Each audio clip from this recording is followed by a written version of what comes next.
con 30 minutos del día miércoles 28 de agosto del 2013.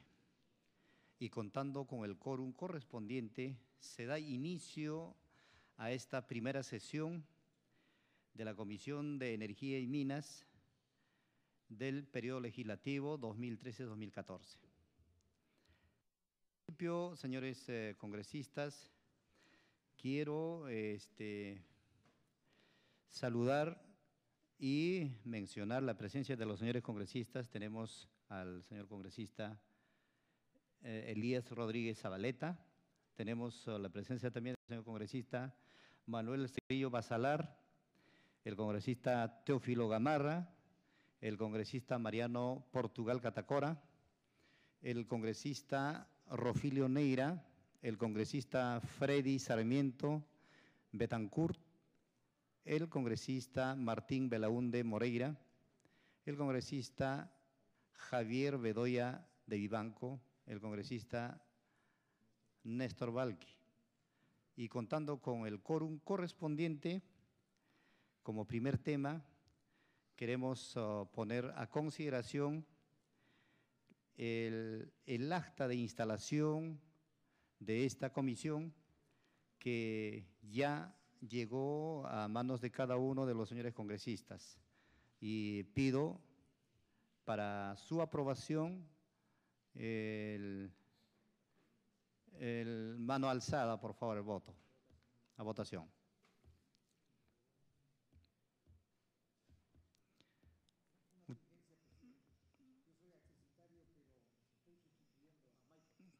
Correcto. Entonces, aprobado por unanimidad. Como segundo tema, tenemos en el tema de despachos,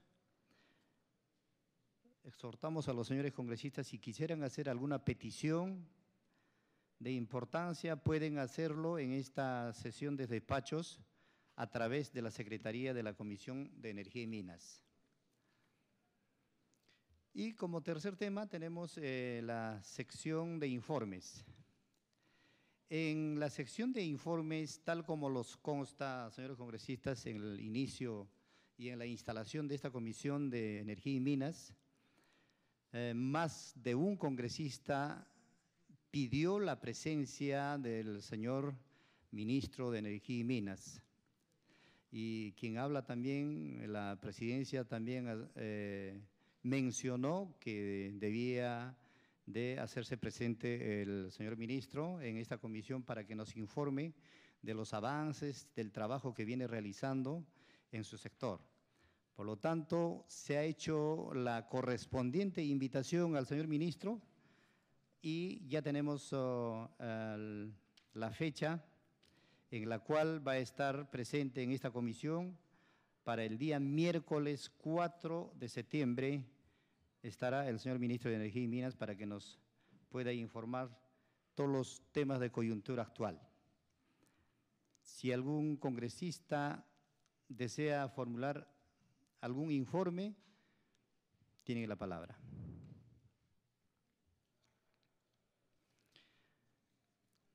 No habiendo más informe, pasamos a la sección de pedidos.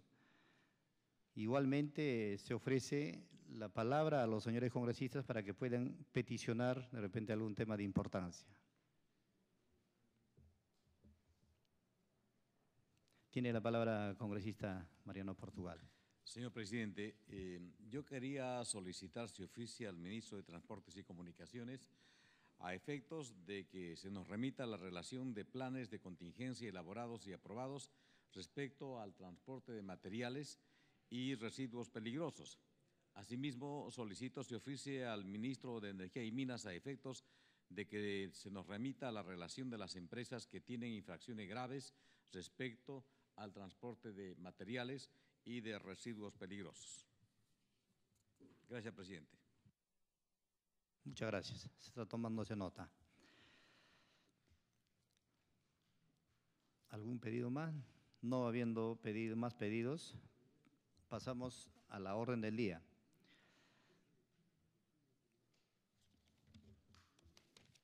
En la orden del día, señores congresistas, tenemos la propuesta del reglamento interno que ha sido alcanzado a cada uno de ustedes en su mesa de trabajo y por lo cual, señores congresistas, pedimos también de igual forma si hubiera algún aporte, algún aporte referente a este tema. Quisiéramos también darle el uso de la palabra a los señores congresistas.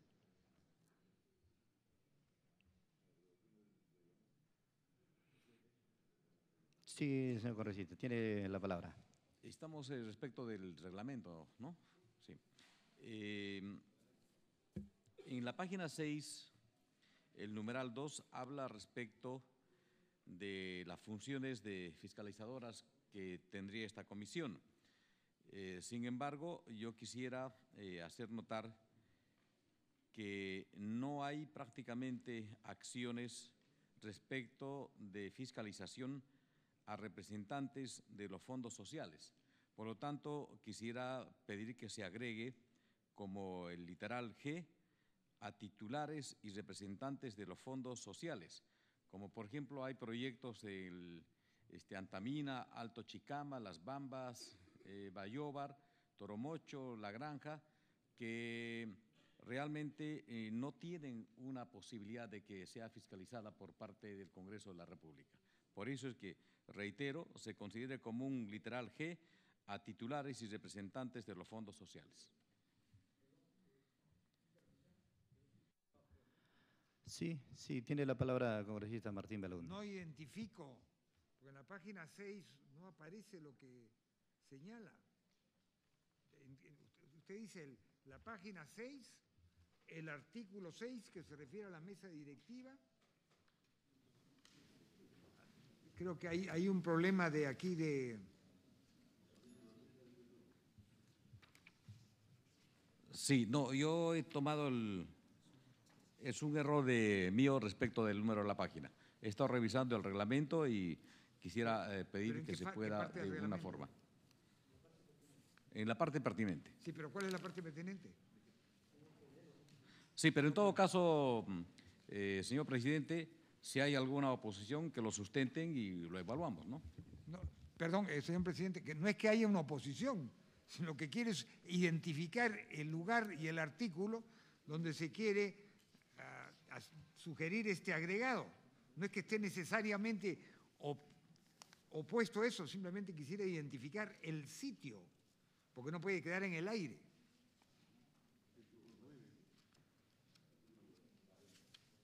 ¿Qué artículo es? ¿Artículo 40? No hay artículo 40. Señor congresista Mariano Portugal, sí, a ver, caso, por favor, precíselo voy a la observación. Acciones de fiscalización. Acción de fiscalización, efectivamente. Ya. Pensé que no había 40. Disculpe. Acción de 40, efectivamente. ¿Y cuál sería, disculpe, señor presidente, cuál sería el agregado propuesto por el congresista Portugal? Sí, congresista, justamente quiero trasladar esa pregunta al señor congresista Mariano Portugal. ¿Cuál es el agregado? ¿Qué es lo que está peticionando? A los fondos sociales también se debería hacer la fiscalización si es que la comisión lo ve por pertinente.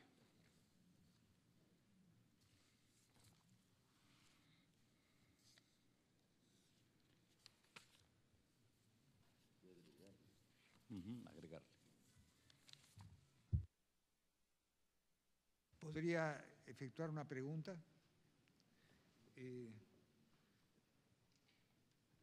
¿Se puede hacer esa fiscalización? Pero el artículo 40 es de carácter genérico. Aquí no hay ningún inciso, no es una enumeración detallada, sino de las posibles o eventuales o hipotéticas acciones de fiscalización que puede realizar esta comisión. Habría que quizás precisarlo un poco más.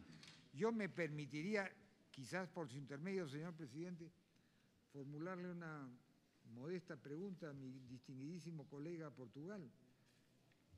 ¿A qué fondos sociales se refiere? Sería interesante saber cuáles son esos fondos sociales. Porque hasta donde yo sepa, las empresas no administran fondos sociales.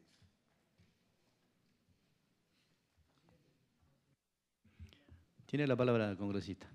Presidente, un saludo a usted, a su mesa directiva y por su intermedio a todos los colegas parlamentarios. Yo creo que si habría que hacer alguna fiscalización específica que es inherente a nuestra función como parlamentarios y de manera muy específica a esta comisión en temas que tienen que ver con minería, es indudable que esto debe ir en el plan de trabajo. Hay fondos sociales. No tengo en este momento la naturaleza de su constitución. Por ejemplo, en mi región La Libertad hay un fondo social que la integran representantes de las municipalidades, alcaldes de 3 o 4 municipalidades donde son área de influencia de la minera Barrick y que manejan un porcentaje de dinero importante en obras que se realizan en estas zonas de influencia. En todo caso, señor presidente, colocar la inquietud del colega congresista haciendo la averiguación correspondiente si tenemos competencia sobre los fondos sociales o cualquier tipo de investigación dentro del plan de trabajo. E incluso si no lo ponemos de manera específica en el plan de trabajo, podríamos poner y las demás que esto considere esta comisión en una parte genérica, porque las circunstancias, conforme pase el tiempo, nos puede llevar a hacer alguna investigación en general, ¿no? El congresista Valqui, por su intermedio, señor presidente, me solicita una interrupción y le concedo. Tiene la palabra el congresista. Gracias, presidente. Néstor. Solamente para poder alcanzar la idea al congresista Elías Rodríguez, estos no son fondos, son fideicomisos, presidente. Muchas gracias.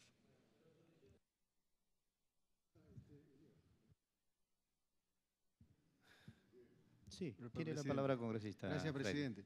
No, es para aclarar sobre estos fondos sociales. Son fondos sociales que se forman un fideicomiso para poder gastar, ¿no? Pero son fondos sociales y en estos fondos sociales está la empresa privada, la municipalidad y la comunidad, ¿no? Esa es la forma como se maneja y son fondos privados prácticamente.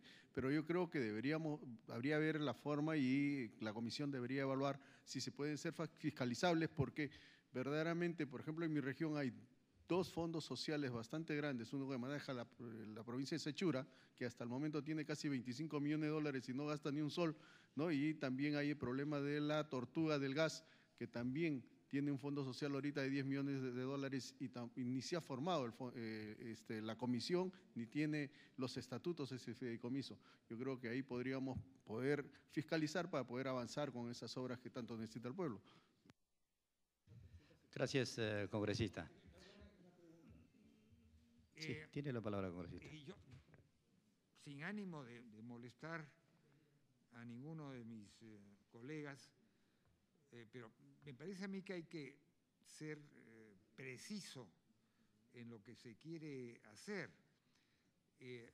Las empresas pagan su impuesto a la renta y ese impuesto a la renta el 50% cuando tienen renta imponible, ¿no? 50% se transfiere a las regiones como canon, de acuerdo a lo establecido en la ley. Pagan regalía y eso va íntegramente a las regiones, de acuerdo a lo señalado en la ley. Antes de la actual regalía, porque anteriormente había una regalía conforme a una ley del año 2002 o 2003, si mal no recuerdo, o 2002 o 2003,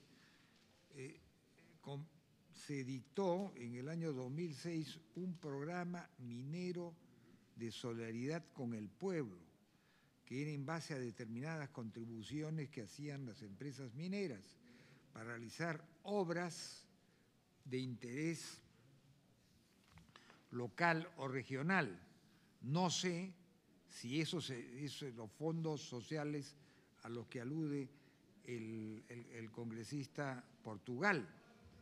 Ahora, pueden también haber aportes voluntarios de algunas empresas privadas, pero esos son aportes voluntarios privados.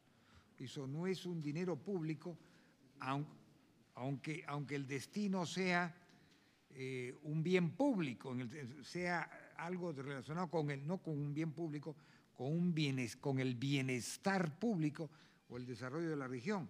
Entonces, yo creo que convendría que definiéramos bien aquello que vamos a fiscalizar. Ese es el esfuerzo que yo me gustaría que hiciéramos, no solo el congresista Portugal, sino todos, en un extraordinario esfuerzo colectivo intelectual para avanzar en esta materia. Gracias, señor presidente.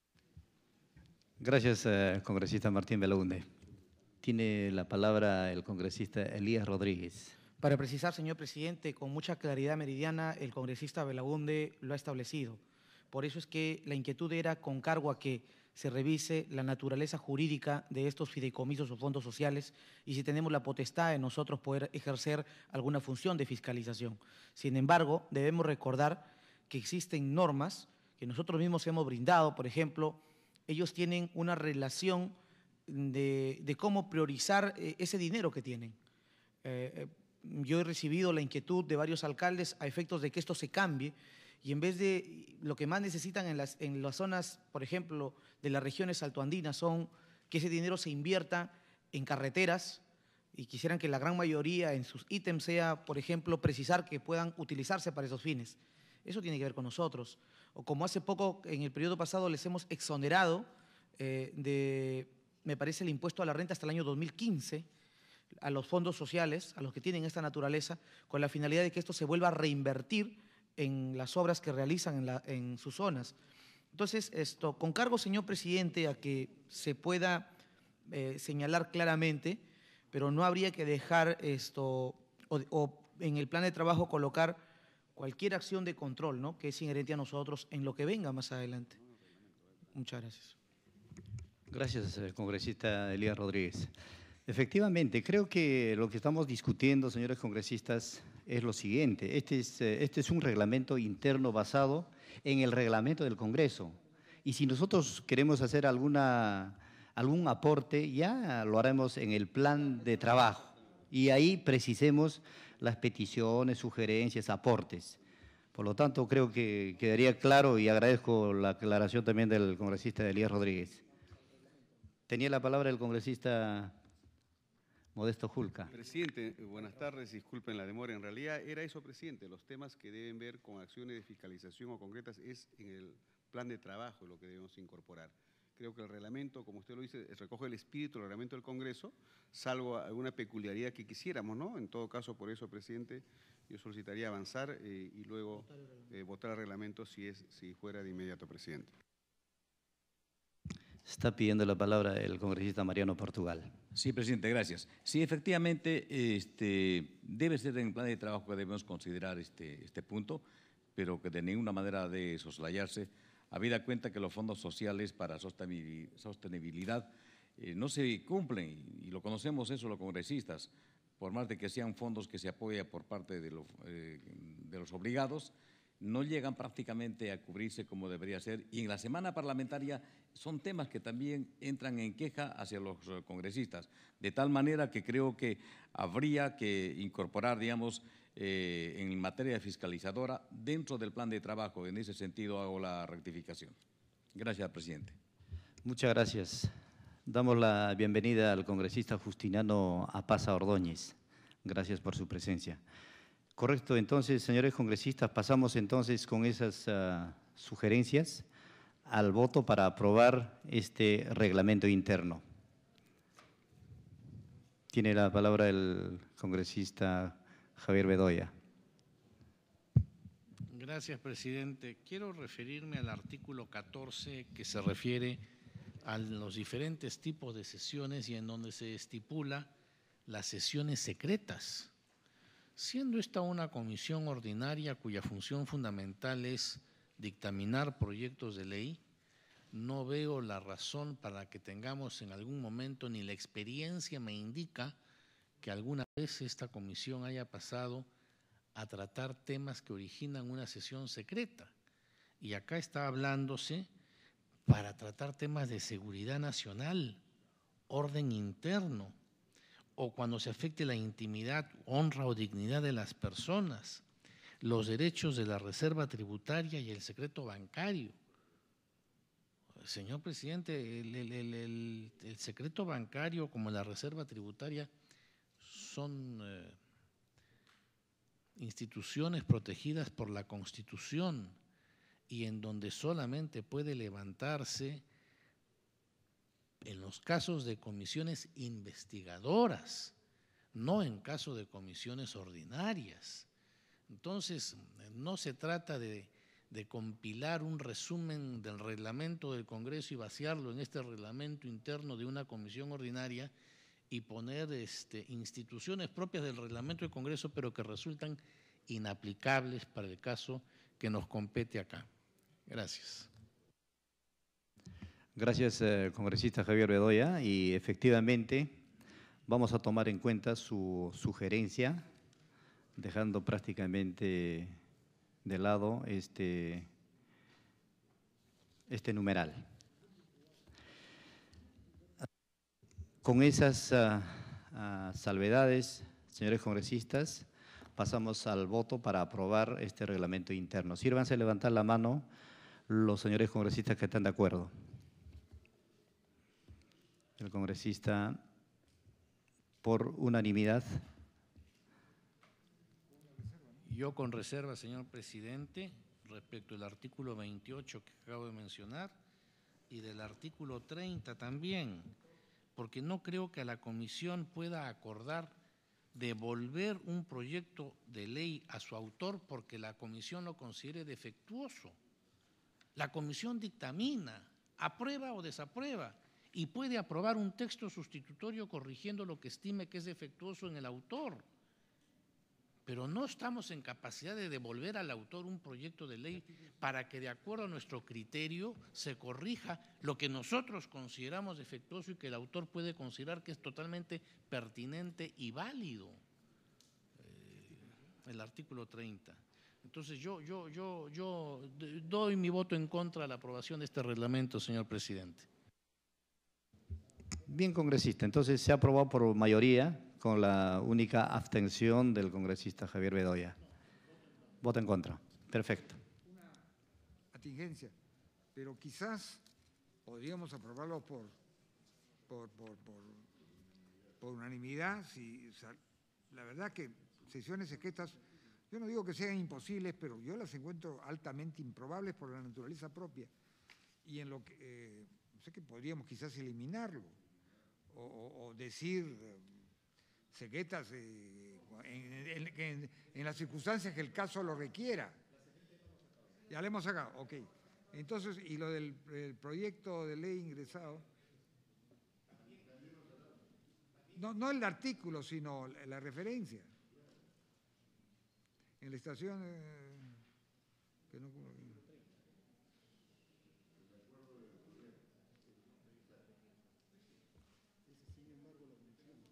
es una parte con... Tiene la palabra el congresista. Sí, presidente, tal vez no se quiere el congresista Bedoya una redacción sustitutoria. Basta con que se elimine la segunda parte del artículo 30, nada más, señor. Desde donde dice, sin embargo, de ahí en adelante se elimina y se subsana lo que yo estoy observando. Presidente, sugiero lo propuesto de tal forma que se pueda aprobar por unanimidad nuestro reglamento, presidente. En consecuencia, señores congresistas, ya sería aprobado por unanimidad, ya no habría ninguna abstención ni voto en contra. Entonces, quedaría aprobado y por supuesto, con las sugerencias propuestas por los señores congresistas, se aprueba el reglamento interno para el periodo 2013-2014. Pasamos al siguiente punto, señores congresistas, plan de trabajo de la Comisión de Energía y Minas 2013-2014. Igualmente, tienen el borrador del plan de trabajo 2013-2014 de la Comisión. El plan de trabajo es un marco general sobre los principales aspectos que se ocuparía la Comisión en este periodo legislativo. Las actividades concretas se propondrán en la agenda de trabajo de la Comisión. En ese sentido, igual le damos el uso de la palabra a los señores congresistas que quieran hacer algún aporte, alguna observación o hacer alguna modificación. Tienen la palabra, señores congresistas. Pueden pedir.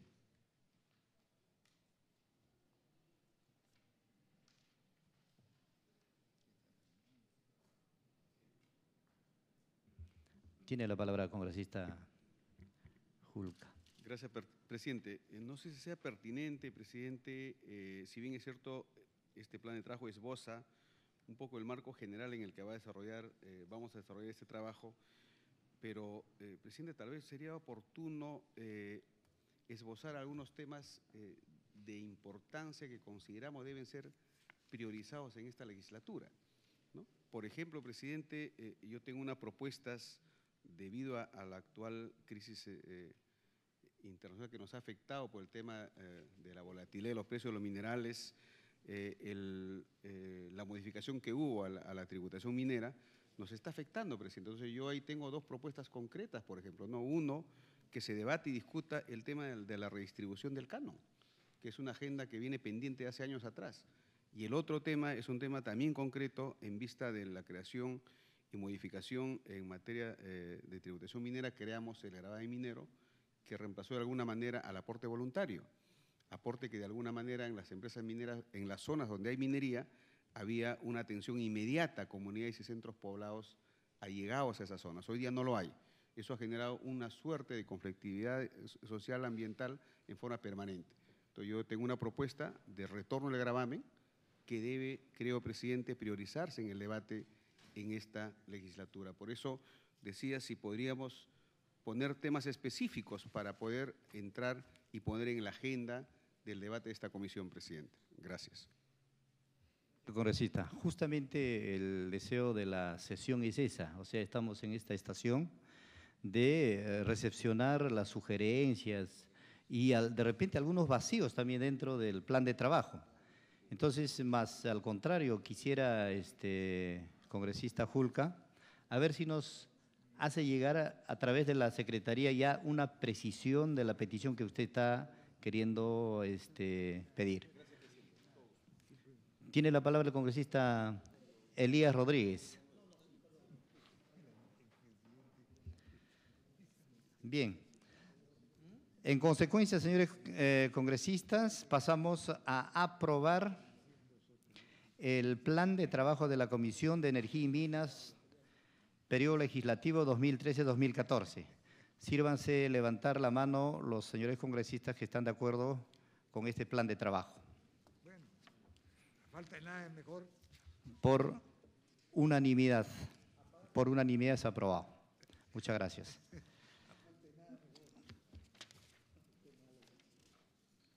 Seguidamente, señores congresistas, pasamos a un tema también que es de suma importancia, la conformación de grupos de trabajo en nuestra Comisión de Energía y Minas, para lo cual proponemos 3 grupos de trabajo. Un grupo de trabajo sería el grupo de trabajo de minería. Otro grupo de trabajo, un segundo grupo, sería el grupo de trabajo de pasivos ambientales, y el tercer grupo de trabajo de seguridad energética, para lo cual, señores congresistas, pido y pedimos a través de la mesa para que ustedes puedan sugerir de repente en esta oportunidad ya de una vez conformar los grupos de trabajo con su correspondiente coordinador, que podemos ya mencionar los nombres. Le doy el uso de la palabra, señores congresistas. Tiene la palabra el congresista Javier Bedoya. Señor presidente, esta es una comisión de energía y minas. Y energía comprende petróleo, gas, electricidad, energía eólica. Nada de eso está contemplado. Nos estamos centrando en lo que es minería. Los grupos de trabajo son 1, grupo de minería, 2, pasivos ambientales y 3, seguridad energética. No sé si dentro de este vago nombre entra todo, como cajón desastre.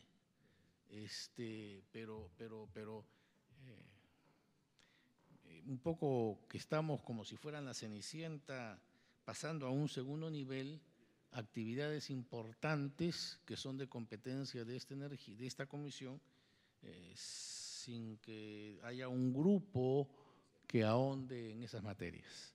Yo sugeriría de repente, señor presidente, reformular la denominación que se dé a los grupos de trabajo. Gracias, señor congresista. Mire, efectivamente, mira, la preocupación de usted es justamente energía, gas y petróleo, donde ya estaría considerado en este tercer grupo que dice Grupo de Trabajo de Seguridad Energética, porque ya existe un plan nacional de seguridad energética donde incluye justamente energía eléctrica, gas y por supuesto petróleo. Pero si su sugerencia es hacer un grupo un poco más específico, no hay ninguna contradicción, señor congresista. Sí, lo planteaba, señor, porque si bien existe el plan al que usted alude, este grupo, o mejor dicho, estos tres grupos de trabajo están dentro del capítulo 6 del plan de trabajo que usted ha elaborado, numeral 1, que se refiere a materia legislativa. Entonces, yo creo que los grupos de trabajo, lo que se debe procurar es, siendo tan amplio y vasto lo que compete a esta comisión, yo entendía que el espíritu del grupo de trabajo era conformar 3 subgrupos dentro de los miembros de la comisión para que haya mayor especialidad en algunos congresistas sobre determinada materia.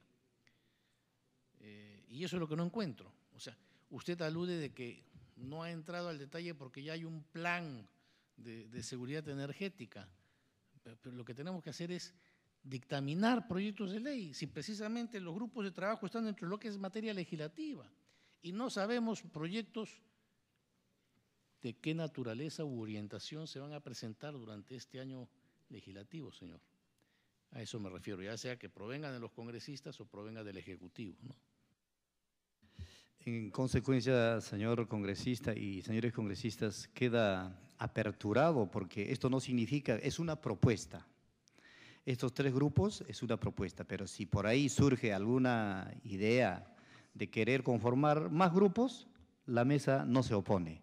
Tiene la palabra el congresista Teófilo Gamarra.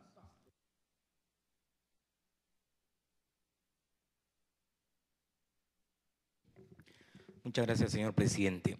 Ante todo, un saludo a todos los colegas congresistas de la Comisión de Energía y Minas.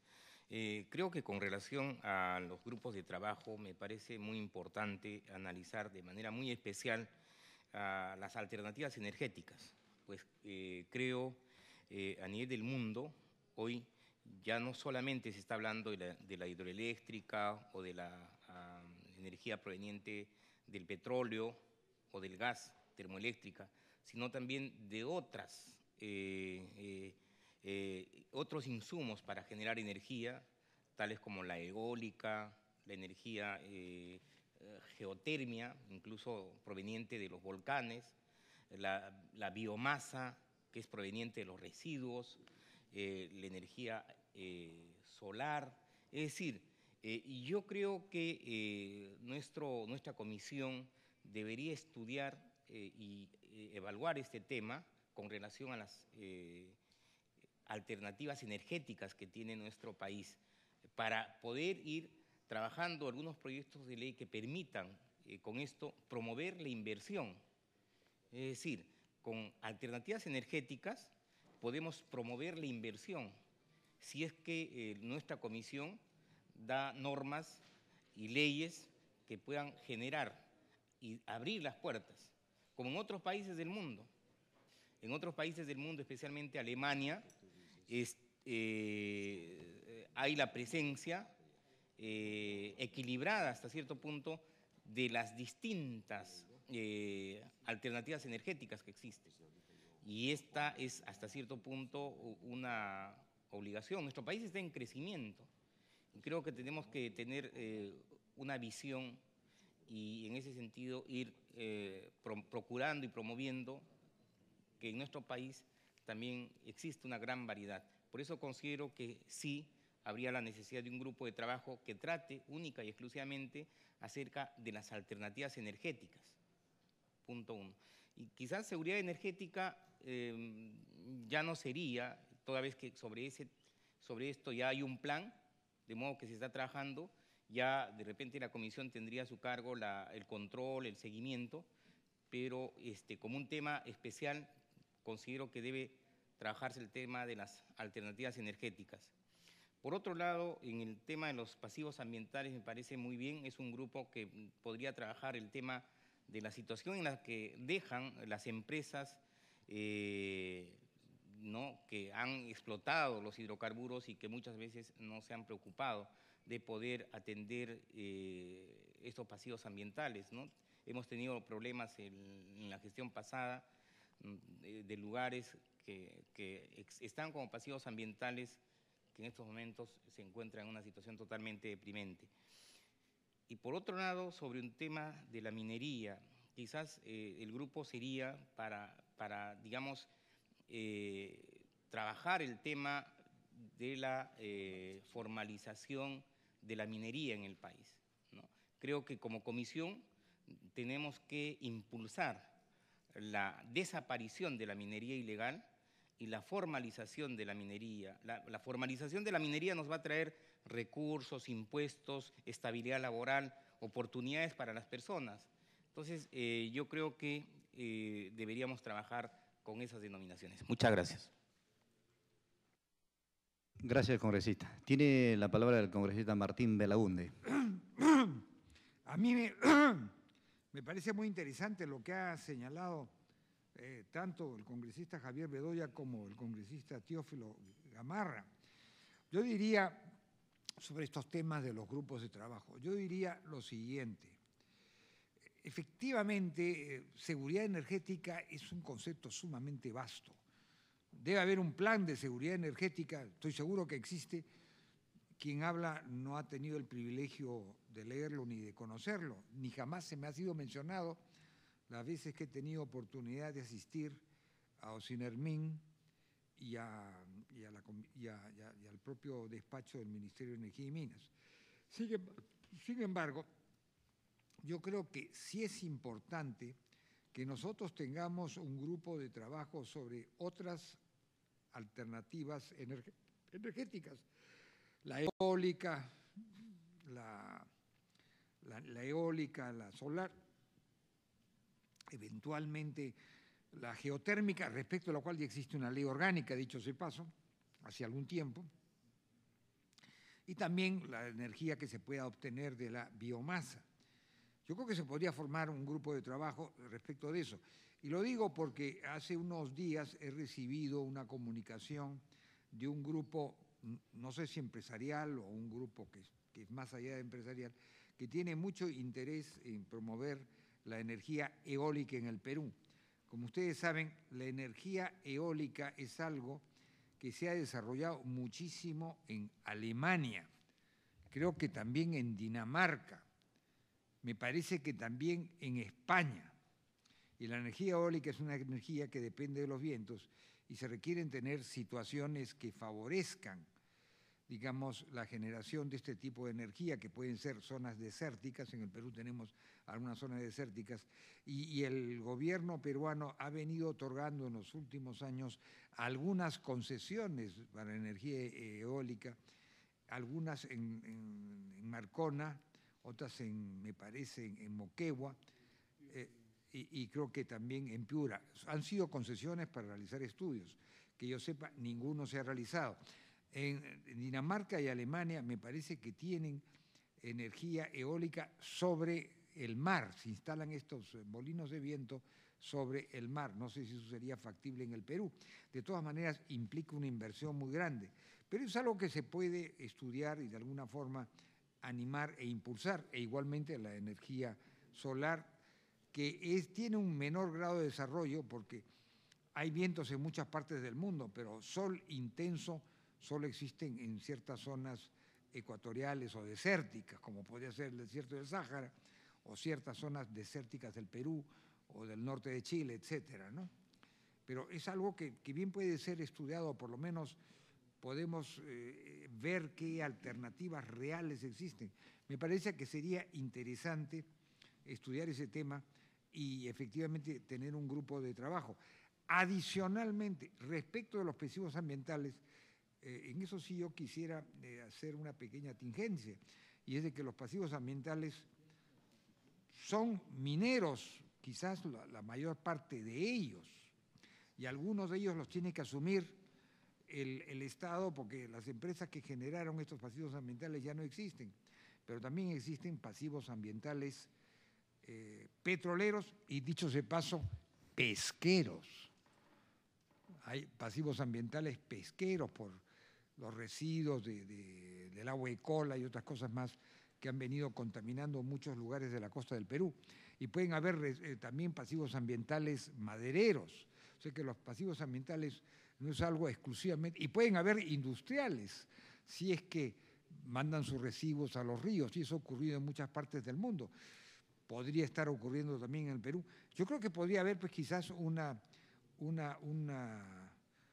comisión, un grupo de trabajo dentro de esta comisión que vea el tema de pasivos ambientales mineros, hidrocarburos y también eléctricos, ¿no? Se podría ver si es que hay la voluntad de tener ese grupo. Pero creo que lo de las fuentes alternativas de energía es algo interesante. Y yo personalmente, como miembro accesitario con derecho a voto en esta sesión, apoyaría la conformación de ese grupo. Gracias, señor presidente.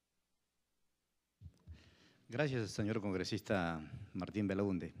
Sí, solamente para hacer algunas precisiones. De acuerdo al acta de aprobación de los lineamientos de la Comisión de Seguridad Energética del Consejo Departamental del Colegio de Ingenieros del Perú, determina justamente como un concepto general que es seguridad energética, donde estarían involucrados justamente lo que usted comenta, señor congresista: energía nuclear, energía de fósiles, biocombustibles, energías renovables, hidráulica, eólica, solar, termosolar, etcétera.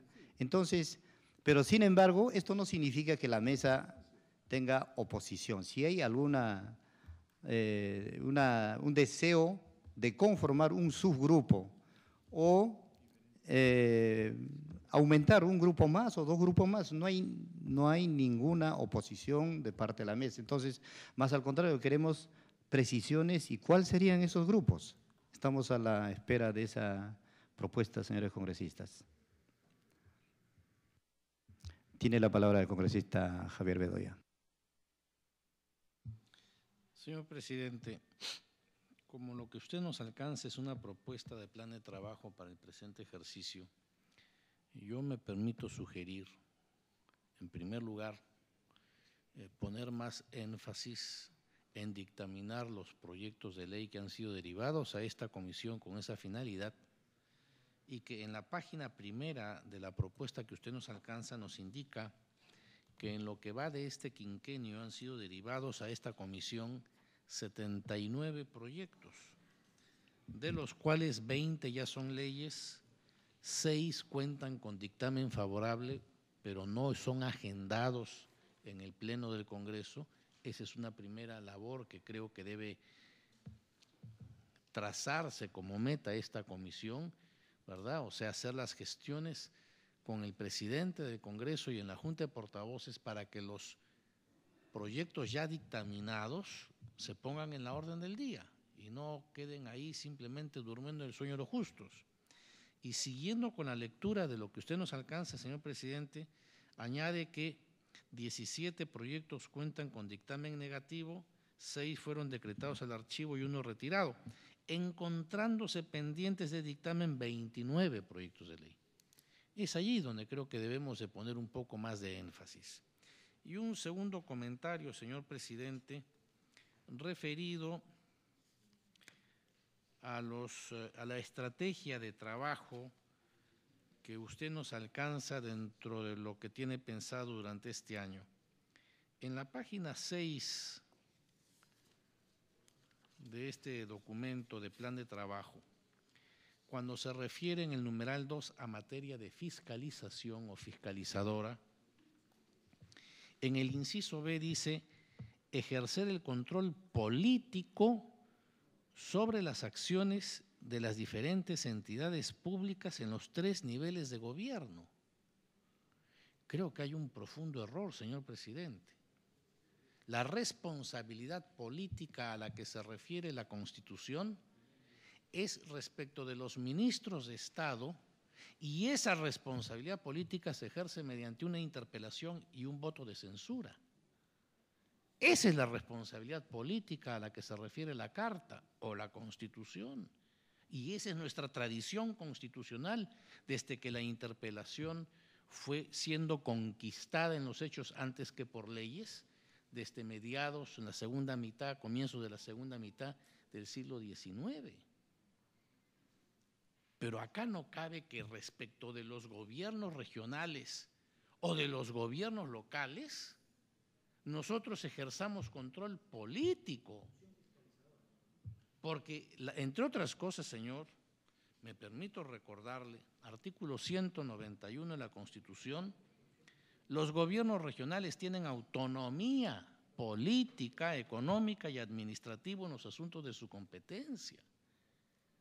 Y esto se repite 3 artículos o 4 artículos después en lo que se refiere a los municipios. En el 194 de la Constitución dice: las municipalidades provinciales y distritales son los órganos de gobierno local, tienen autonomía política, económica y administrativa en los asuntos de su competencia. En consecuencia, señor, esta comisión ni el Parlamento en su conjunto son competentes para tener algún tipo de control o fiscalización política respecto de esos niveles de gobierno.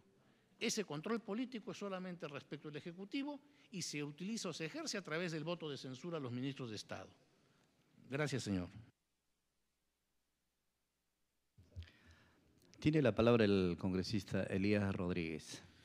Efectivamente, señor presidente, tal vez el término es estrictamente, nos lleva a la Constitución Política del Estado, y ahí señala que la función de control político que ejercemos nosotros es sobre los ministros de Estado. Sin embargo, tal vez el espíritu que lleva a este inciso tiene que ver con la función de fiscalización que nosotros tenemos respecto a cualquiera de los niveles de gobierno, locales, regionales y nacional. Para evitar es claro, hay que retirar acá el término control político por ejercer la función de fiscalización sobre las acciones que realiza, por ejemplo, la Dirección Regional de Energía y Minas. Nosotros sí podemos fiscalizarlas en las regiones, en los municipios, lo que venimos haciendo. Entonces creo que para evitar esta controversia, que en sí estrictamente el control político en el equilibrio de poderes corresponde directamente a los ministros de Estado. Tiene la palabra el congresista Martín Belaunde. Quizás podríamos hacer un cambio de redacción y en lugar de decir ejercer el control político sobre las acciones, decir fiscalizar las acciones. Quizás eso satisfaga al congresista Bedoya. Con su venia, presidente, yo recordaba de la historia reciente de la política que fue en el gobierno del presidente Toledo que el presidente del Congreso, Carlos Ferrero, tenía que rectificar, aclarar, precisar y sacarle las castañas del fuego cada vez que el presidente Toledo abría la boca. Y por eso se le decía que Ferrero era el intérprete del presidente. Veo que ahora usted tiene 2 intérpretes ya en esta comisión, presidente, lo felicito. Lo que pasa, señor presidente, si usted lo permite, bueno, ojalá me escuche el congresista Bedoya, lo que pasa es que su experiencia, lo que pasa es que su acuciosidad, lo que pasa es que su precisión constitucional que le da los bien llevados años de experiencia aquí en el Parlamento, motivan, señor presidente, a mí, joven parlamentario, emular esos ejemplos y de verdad le doy la razón pero creo que hay que precisarlo, ¿no? Eso es lo que ocurre, señor presidente, nada más. Gracias. Gracias, congresista. Tiene la palabra el congresista Mariano Portugal.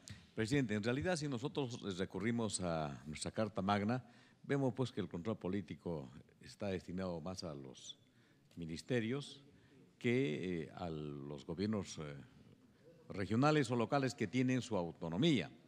En este caso, ganamos mucho sin discutir mucho también cuando tengamos que reemplazar la palabra fiscalizar sobre acciones de las diferentes entidades por ejercer el control político. Creo que la palabra fiscalizar nos saca de este atolladero y seguimos para adelante. Gracias. Gracias, congresista Mariano. Efectivamente, creo que vamos a hacer esa corrección, porque como dice acá el congresista Elías, tiene mucha razón, porque muchas de las funciones del Estado por intermedio del Ministerio de Energía y Minas han sido dadas a las direcciones regionales de energía y minas de todas las regiones. Entonces creo que nuestra función también es esa, ¿no? La fiscalizar. Entonces cambiamos ese término, con eso quedaríamos fiscalizar, así es. Redacción. Y de esa manera, señor presidente, queda una redacción clara, pura, prístina. Prístina. Correcto, entonces con esas aclaraciones prístinas vamos a aprobar entonces este plan de trabajo de la Comisión de Energía y Minas. Y queda aprobado con esas correcciones. Gracias. Presidente. Sí, tiene la palabra.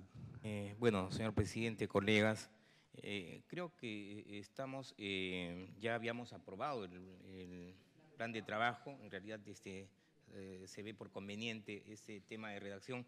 Estamos en el punto de los grupos de trabajo y yo he hecho un planteamiento que definitivamente considero que debería votarse. Es con relación a los grupos de trabajo con relación a la minería informal, porque en realidad nuestra comisión es comisión de energía y minas, ¿no? Entonces ya nuestra comisión está viendo el tema macro, ¿no?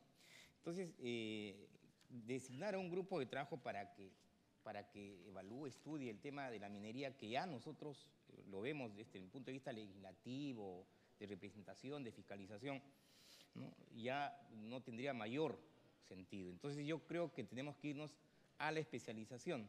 Y en este caso considero que debería haber, sí, grupo de trabajo que tenga que ver o estudiar, evaluar el problema de la minería informal, ¿no es cierto?, y la repercusión en la economía, ¿no? Es importante de qué manera la minería informal nos incide en la economía nacional, ¿no? Entonces, esa situación como grupo de trabajo. Puede que sí, puede que no. Segundo grupo de trabajo con relación a los pasivos ambientales, creo que está muy bien. Y el tercer grupo con relación a las alternativas energéticas, estudio de las alternativas energéticas. Ya no sería seguridad energética, porque seguridad energética tiene que ver con toda la comisión, porque se refiere, digamos, a la situación del panorama general de la seguridad energética que existe en el país. De modo que los grupos de trabajo, por ser más pequeños, deberían abarcar temas mucho más específicos.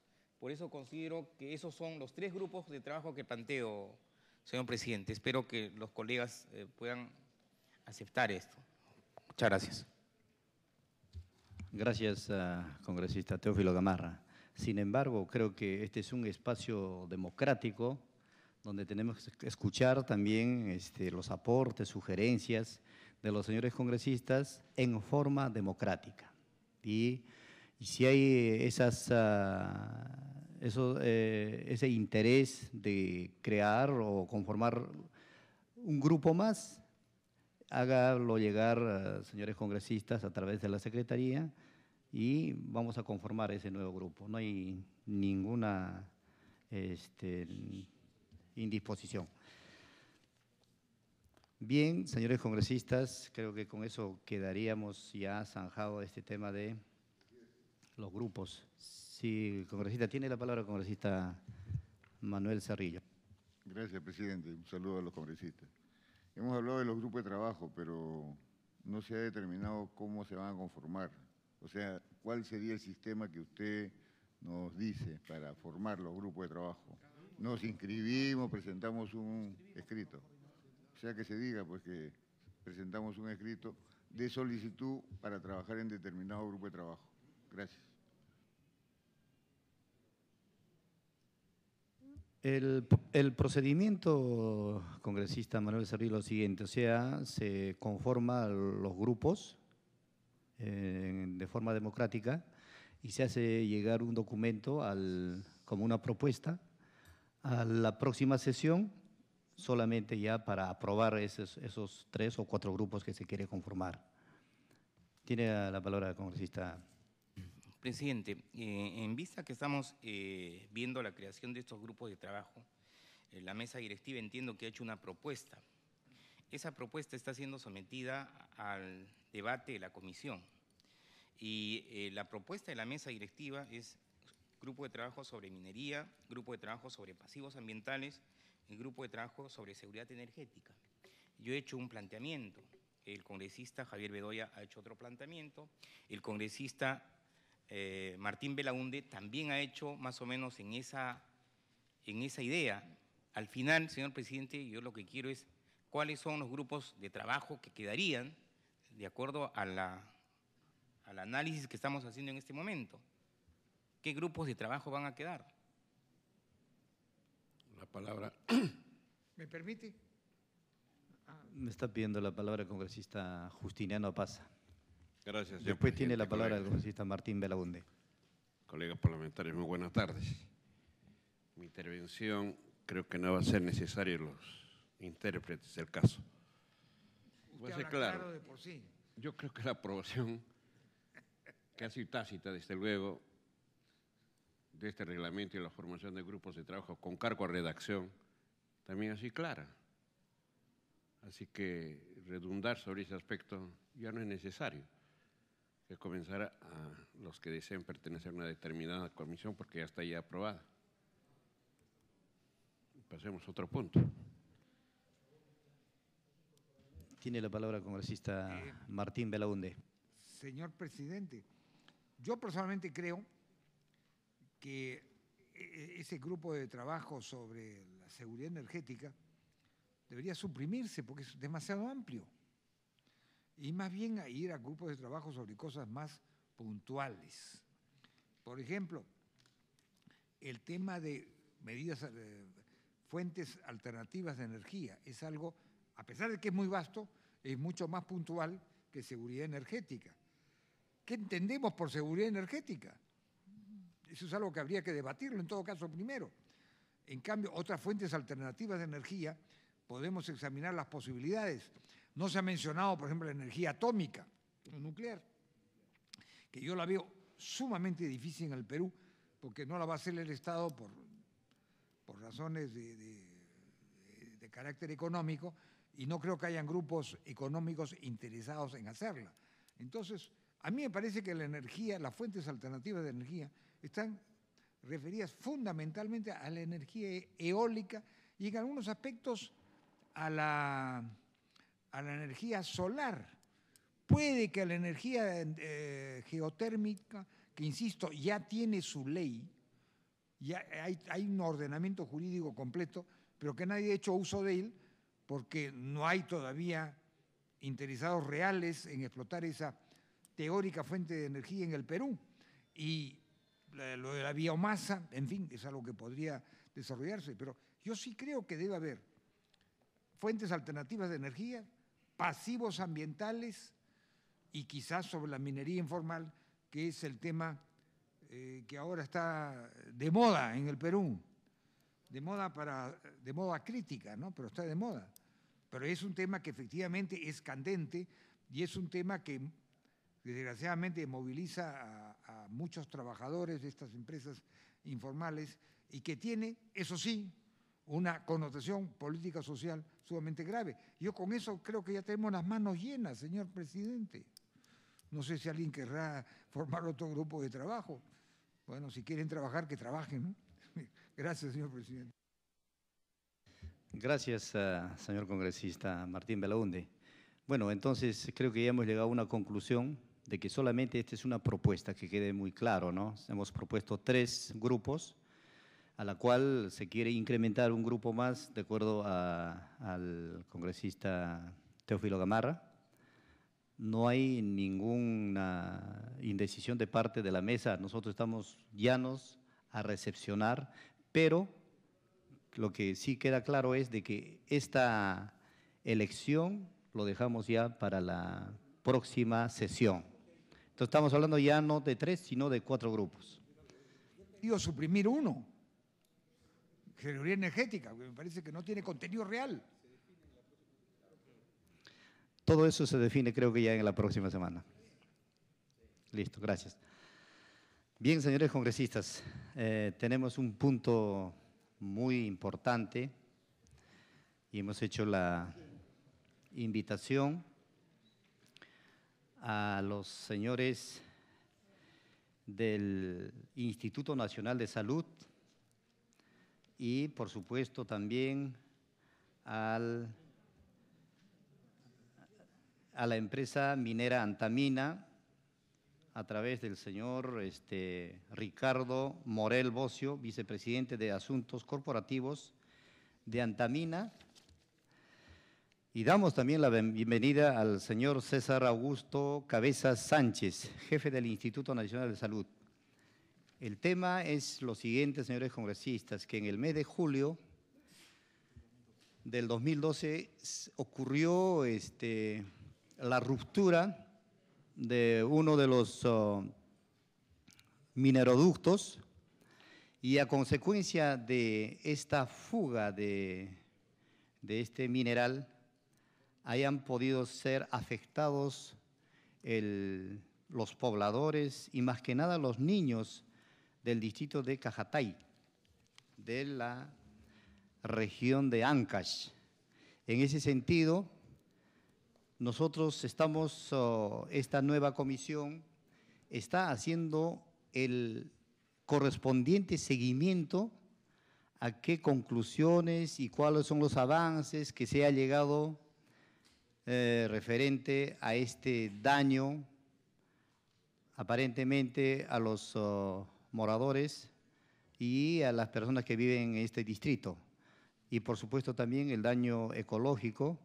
Y para tal efecto hemos hecho la invitación y vamos a dar el uso de la palabra para que puedan informarnos cuál es el trabajo que viene realizando y cuáles son las conclusiones y qué se está haciendo por estos afectados de este distrito y a través de la minería Antamina. Primero vamos a darle el uso de la palabra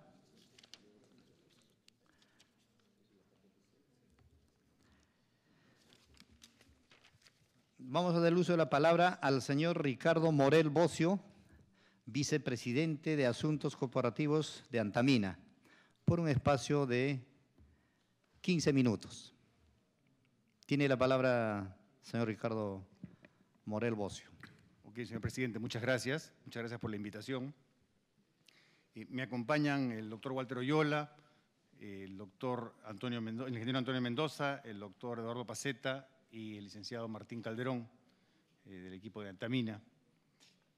Hemos hecho llegar hacia la mesa unos anillados que contienen una información de un resumen de hechos y argumentos, copia de la presentación que deseamos hacer y copia de algunas cartas recientes que tenemos intercambiadas con la comunidad de Cajacay, la Municipalidad de Cajacay, la Presidencia del Consejo de Ministros y el Ministerio de Salud. Como usted bien refiere, digamos, el 25 de julio del 2012 ocurrió por primera vez un evento en una estación de válvulas ubicada en el caserío de Santa Rosa del distrito de Cajacay. Este caserío está ubicado a 15 kilómetros de la capital del distrito. El evento fue la rotura de un codo del mineroducto que generó una fuga de concentrado de cobre. ¿Y qué es lo que deseamos explicar? Principalmente en el tema relacionado al tema de salud y al tema ambiental. Hay un hecho previo que quería mencionar, que venimos trabajando y seguimos trabajando con la comunidad de Cajacay una serie de proyectos de desarrollo sostenible con la municipalidad y con la comunidad. Entre ellos hay un proyecto que es emblemático, que es la represa de Huarco Curán, y que este proyecto sigue avanzando, digamos. Quiero dejar claro el tema, que no vaya a ser que se interprete. Y ahí estamos cofinanciando este proyecto con el Ministerio de Agricultura. En Antamina pensamos algunas cosas, digamos. Pensamos que relacionado a este tema no podemos hablar de indemnización sin antes saber cuál es la realidad en Cajacay. Lo que se requiere es profundizar y ampliar la información médica, la información técnica que hay en este momento. Lamentablemente, las autoridades de Cajacay están movilizando a un grupo de gente y que a partir de probablemente del día lunes, es lo que han anunciado, comenzarán a tomar algunas medidas de fuerza que implican algunos bloqueos de carreteras y le llaman un paro indefinido, ¿no? Nosotros creemos que la participación del Estado y en este caso del Ejecutivo es fundamental y es un poco lo que estamos reclamando desde nuestro lado, digamos, ¿no? El tema de transparencia también consideramos que es fundamental y lo que hemos solicitado formalmente tanto al Ministerio de Salud a través del Instituto Nacional de Salud y a través de Sensopas es profundizar una investigación que no deje dudas a nadie, ¿no? Porque en realidad se han generado expectativas y como se mencionó en los previos de esta reunión, el tema del canon o la distribución del canon, la mala distribución de la riqueza en las zonas mineras ha generado una serie de expectativas y en este caso, en el caso particular de Cajacay, igualmente ha generado esas expectativas. Entonces ahí tenemos un grupo de pobladores que están con la expectativa de poder recibir una indemnización, ¿no? Y esto es un móvil que a cualquier ser humano, digamos, dinamiza, ¿no? Y dinamiza en este caso hacia algo negativo. O sea, entonces, lo que creo que debemos hacer desde nuestro lado, y es nuestra opinión, y es un poco lo que vamos a presentar, es transformar esta energía negativa en una energía positiva y creemos que sí se puede. Antonio, ¿podrías empezar con la parte? Vamos a tratar de pasar rápido. Perdón, pediría autorización, señor presidente, para que el equipo que me acompaña pueda hacer las presentaciones correspondientes de la parte ambiental y la parte de salud. Continúe. Buenas tardes, señores congresistas, señor presidente de la Comisión de Energía y Minas. Esta presentación trata de explicar no solamente lo sucedido, sino los diferentes componentes. Igualmente a la espera de cualquier consulta, cualquier duda, para poder aclararla en su momento. Decimos que es el mineroducto. El mineroducto es un sistema que nosotros utilizamos para poder transportar de manera segura los concentrados de cobre o concentrados de zinc desde la mina hacia la costa, hacia la localidad de Huarmey, donde nosotros tenemos un puerto de embarque y un depósito de concentrados donde disponemos el mismo antes de ser embarcado. En este sentido, el mineroducto es una tubería, principalmente de acero, que tiene aproximadamente 25 centímetros y una longitud de 302 kilómetros. En este caso, el mineroducto cuenta con 4 estaciones de válvulas. Estas estaciones de válvulas funcionan a manera de fusible dentro del sistema. ¿Por qué? Porque en estas estaciones de válvulas tenemos unas válvulas de alivio de presión y por ello están diseñadas para este propósito estas estaciones. Tienen una poza de contingencia que podemos ver en la foto y esta poza de contingencia nos permite almacenar, en el caso de que ocurriera una necesidad de aliviar presión, nos permite almacenar dentro de esta poza para una recolección posterior. Asimismo, en este sistema, el mineroducto nos permite un adecuado manejo en caso de que sea necesario por cualquier motivo. ¿Qué es el mineroducto? Estamos dándole una similitud al tamaño de una pelota, porque son 22 centímetros que tiene la pelota de fútbol y el mineroducto en sí, la tubería, el diámetro de la tubería cuenta de 25 centímetros. Entonces es una situación bastante manejable, lo podemos comprender ahora mejor y que en este caso el mineducto que nosotros estamos mencionando falló el 25 de julio. En realidad lo que falló fue la rotura de un codo dentro de la estación de válvulas. Entonces esto permitió que se fugara concentrado de cobre y que principalmente también se active todo el sistema en contingencias. En este caso el mineducto se rompió, se produjo por la rotura del codo y se liberaron 3 toneladas aproximadamente y el resto quedó contenido dentro de la poza de contingencia. Podemos ver en las fotos el codo con la rotura. El codo, tenemos en la vista 4 vistas del codo, fueron aproximadamente 4 centímetros y como podrán ver en la parte inferior derecha, la rotura se produjo, digamos, en la base del propio codo. Y ahí tenía, y se puede notar, una platina. Esta platina fue horadada al momento de que comenzó la fuga y permitió que por un efecto de rebote se traspase la barrera de contención que esta estación tenía. De tal manera de que finalmente aproximadamente 3 toneladas pudieran escapar al sistema de contención que tenemos en la estación de válvulas denominada BC1. Luego de la investigación, luego de bastante análisis, concluimos que la rotura del codo fue principalmente debido a una falla en la fabricación del mismo. Como comentamos, son 7% solamente del concentrado que salió fuera de la estación de válvulas, fuera del área de contención. Esto es aproximadamente 3 toneladas, solamente de manera de poderlo verlo gráficamente. Estas 3 toneladas se refieren al transporte de lo que se podría llevar en la tolva de un pick-up, ¿no? Y que representó una mínima parte gracias a todo el sistema de contención que tenemos. Luego podemos hablar de la limpieza y remediación que ocurrió en Santa Rosa, en la propia estación BC1. Luego de ocurrido el evento, Antamina inicia las actividades de limpieza. ¿Qué significa esto?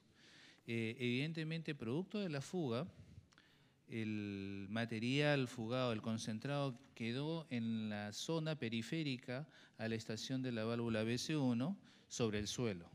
Entonces, producto del compromiso con la comunidad local, con los pobladores locales, se inició todo el proceso de limpieza que principalmente, con coordinación con ellos, con la venia de ellos, se fue recogiendo de forma progresiva y sistemática todas las áreas que ellos consideraban que podían haber recibido concentrado. Esto ha permitido no solamente el acercamiento, sino la confianza con los propios pobladores de la localidad de Santa Rosa y recoger la totalidad del concentrado de una adecuada forma. Para ello podemos ver en la siguiente vista, tenemos pobladores trabajando ya con los implementos respectivos de trabajo, de tal manera de poder asegurar que los trabajos de limpieza se hayan realizado. Una vez que estas actividades de limpieza del recojo de los suelos con contenido de concentrado se terminó, hemos estado en relación directa con los propios comuneros, con los propios pobladores, y se realizaron 2 actas en 2 momentos diferentes. El 31 de diciembre, la primera acta de finalización de la limpieza. ¿Qué quiero decir? Que los materiales, los suelos recogidos con concentrado de cobre se recogieron y ellos estaban satisfechos.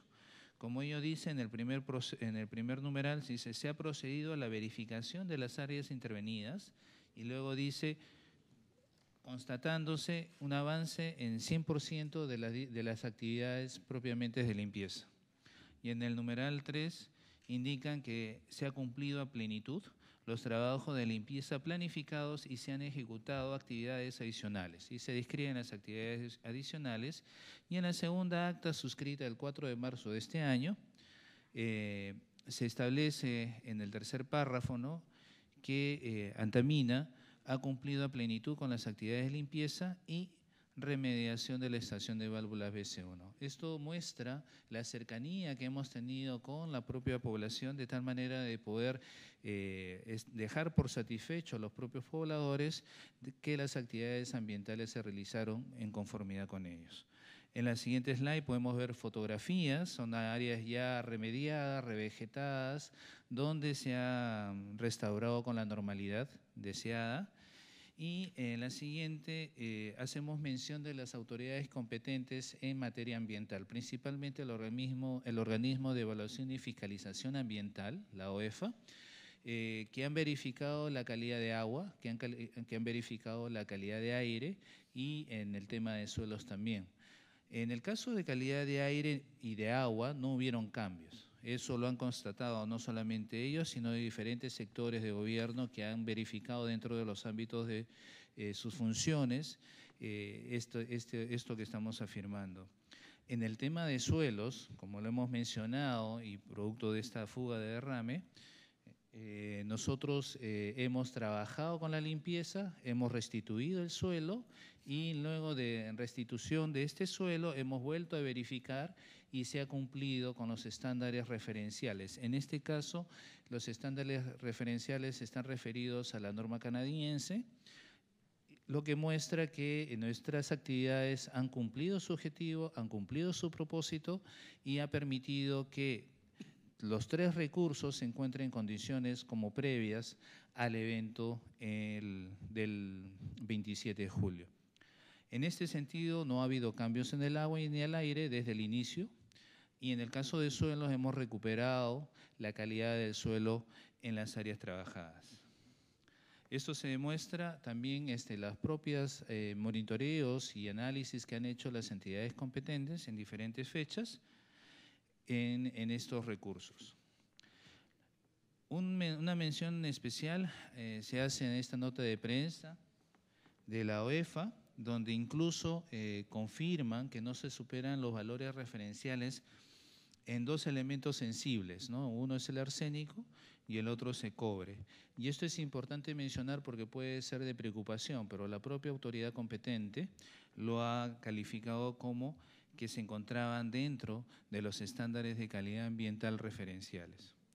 En el siguiente caso solamente son fotografías donde se muestran las actividades en calidad de aguas, tanto en el río del Valle Fortaleza, donde se confirmó desde el inicio que la calidad de agua del propio río Fortaleza no se vio alterada, no llegó concentrado a la cuenca del río y que en diferentes momentos se realizaron monitoreos para verificar la calidad de aguas dentro del río. ¿Qué hemos hecho? Hemos avanzado en muchas actividades de protección del mineroducto. En primer lugar, lo mencionamos al principio y ha sido una preocupación nuestra también y de la propia entidad fiscalizadora, en este caso Sinermin, para poder verificar la calidad de los trabajos de fabricación de las piezas que nosotros utilizamos, principalmente como el codo que falló, ¿no? Entonces, para eso, señor presidente, hemos realizado monitoreos termográficos con equipos especiales que nos permitirían advertir cualquier falla futura y proceder al cambio respectivo. Esto se hace dentro de un enfoque de mantenimiento preventivo dentro del sistema. El segundo aspecto que tiene que ver también con el proceso de fabricación, hemos enfocado a verificar durante la fabricación el control de calidad de las piezas que nosotros vamos a utilizar. Y en ese sentido, hemos contratado a una empresa especialista para que intervenga dentro del proceso de fabricación de estas piezas de cambio. Asimismo, hemos mejorado el sistema de comunicaciones. Al sistema radial que nosotros tenemos, le hemos agregado el sistema satelital y le hemos agregado el sistema de teléfono fijo. Esto es importante porque va a permitir tener, como se dice, sistemas redundantes que nos ayuden a mantener el control de las comunicaciones, ¿no? Si pudiera fallar alguno de estos sistemas, estarán 2 y hasta un tercero si es necesario. Un aspecto rápido también ha sido el tema del acceso a la emergencia. Como ustedes comprenderán, por motivo de seguridad, tenemos varias de las partes con candados para evitar el manipuleo inadecuado de las mismas piezas, de las mismas válvulas, y tenemos esto protegido con candados con numeración, de tal manera de evitar el tema de las llaves que se pueden perder y que gracias a la comunicación se pueden dar los códigos de los candados cuando sea necesario. De tal manera de poder hacer accesos rápidos, oportunos, inmediatos, no solamente a la estación de válvulas, sino a las válvulas propias que nosotros necesitamos manejar. En ese sentido, también la válvula de cierre general ha sido identificada y tiene este mismo sistema que nos ayuda a un rápido cierre dentro del sistema. También tenemos válvulas de cierre automático que se pueden operar desde nuestro propio central de control, que está en la mina, de tal manera de poder hacer el cierre de forma oportuna desde la propia central de comando. Esto es importante porque es un cierre rápido y teniendo en consideración que hay efectos que pueden producir sobrepresiones, sin embargo el sistema ya ha sido verificado, ya ha sido evaluado y ya ha sido implementado también para poder controlar de manera inmediata a través de un cierre automático.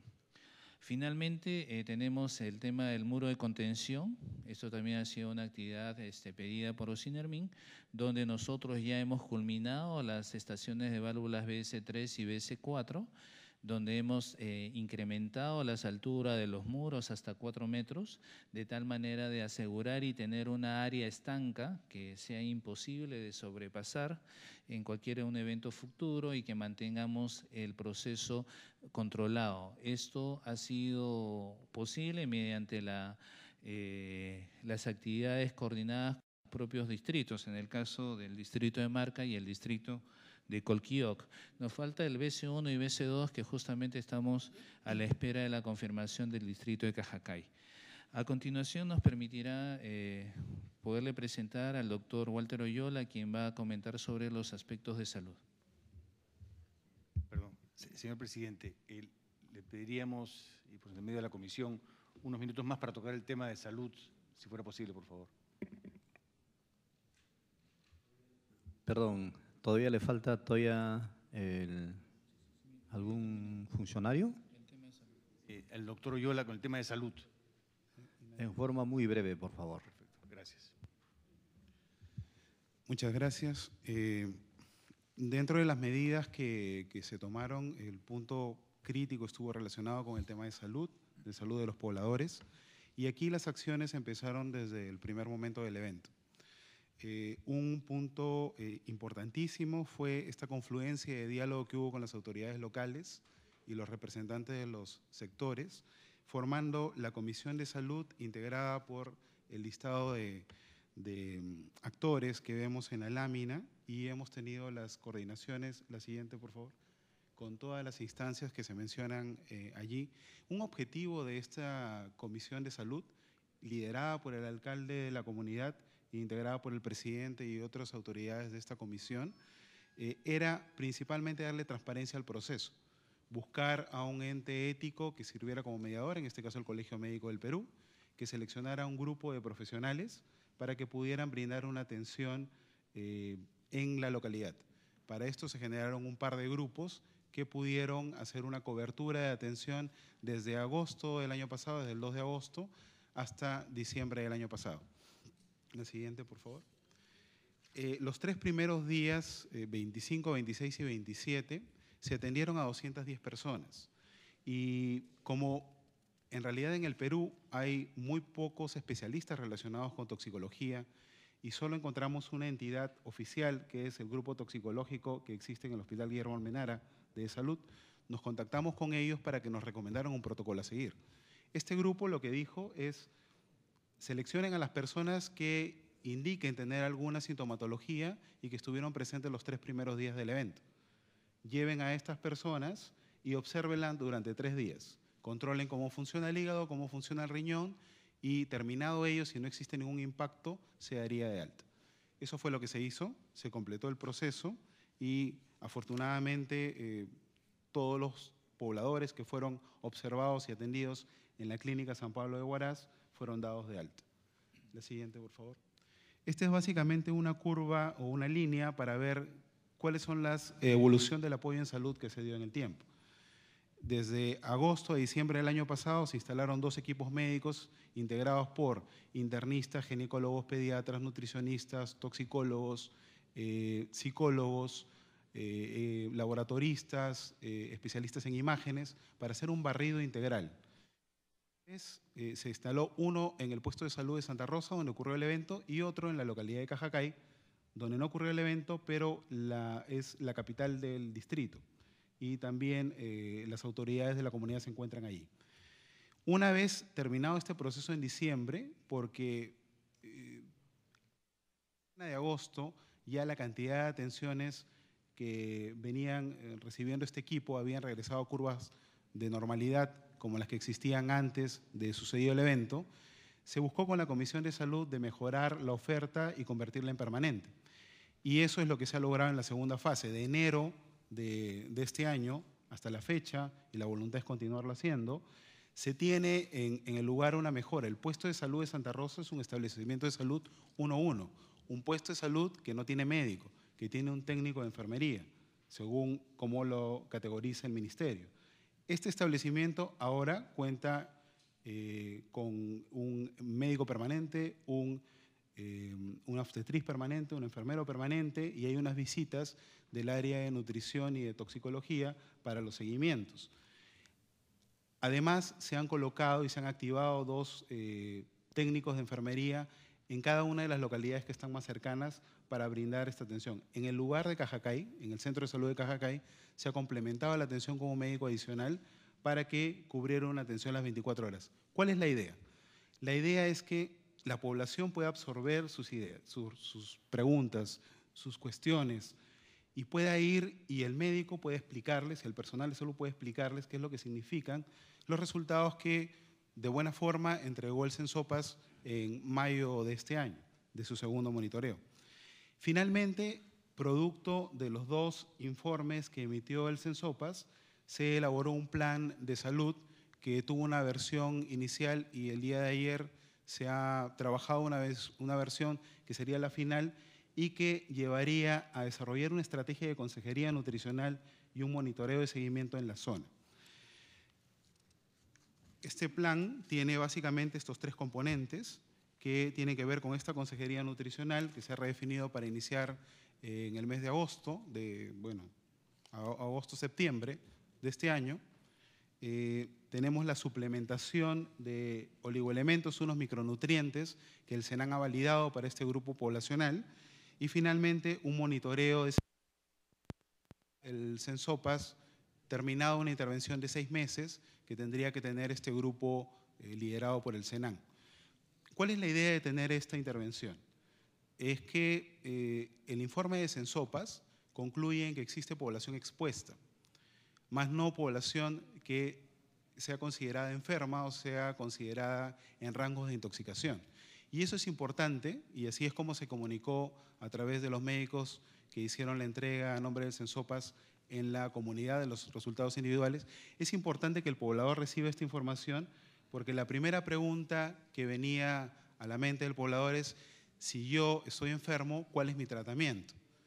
Y esa precisión absorbe esa pregunta, que viene a decir: acá hay una exposición, no hay un daño, pero se tiene que hacer una estrategia preventiva, y esa estrategia preventiva va ligada a lo nutricional, porque los oligoelementos pueden ayudar a compensar las proporciones de metales que pueden existir en el cuerpo, en este caso cobre, por ejemplo. Sin desmedro de ello, la siguiente, por favor. Siempre hemos tratado de precisar de que en cobre todavía hay mucho, como en muchos otros metales, pero sobre todo en cobre, hay mucho por desarrollar aún. El concentrado de cobre está catalogado en la ficha MSDS que hemos revisado, está catalogado como un elemento que no es propiamente tóxico para el poblador, y sobre todo que tendría que tener una ruta de exposición relacionada con una ingesta para poder generar algún daño que esté relacionado con una intoxicación, y que además esto debiera ser crónico, porque las toxicidades por metales pesados se relacionan a un efecto de exposición crónica. En este caso ha sido un evento puntual de un solo punto. Rápidamente, para pasar las últimas láminas, nosotros siempre hacemos referencia, entendemos que el Sensopas, la siguiente es Martín, por favor, rápidas. El Sensopas utiliza la guía del 96, que es una guía nutricional, y por el principio precautorio, están utilizando como límite máximo los 120 microgramos por decilitro. Ahí nosotros tenemos un tema técnico que venimos conversando y que siempre está abierto al enriquecimiento científico, de decir de que también hay otras referencias y cobran coyuntura en este momento porque los pobladores, cuando uno hace el corte en 120, y podemos ver de repente las siguientes, Martín, la OMS en el mismo documento tiene otra propuesta relacionada con 156, la Clínica Mayo tiene otra propuesta relacionada con 180 y es más, hace una clasificación por grupos etarios, niños, adolescentes y adultos.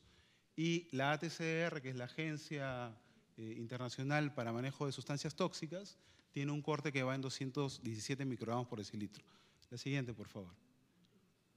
Aquí es importante, siguiente Martín, repasar que esas son las curvas, pero que cuando hablamos de intoxicación y de toxicidad, estamos hablando de niveles para ATCR, OPS, OMS, que van en rangos que superan los 6.000 microgramos por decilitro.